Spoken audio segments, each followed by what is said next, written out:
Hurricane Harvey has impacted us in so many ways, but the main ways that it's impacted our family is that, for one, we don't have a home, and for us that's a big deal. No matter where we're at together as a family, that's home, but without our home, it's hard for us to be together and to even start from the beginning. Our jobs are gone. My mother's house is gone. And the want for something normal is unbearable. I've been on this island for 30 years with my wife and my amazing children, and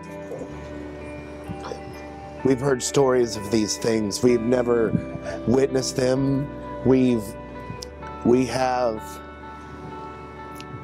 heard stories, but to see it puts it to a different nature. There's a face to that feeling of nothingness, and it's heartbreaking in so many ways for our family. And it's hard to answer the questions to our children about why are we not going home? Why is everything gone? And to have to be so strong all the time is very hard for us.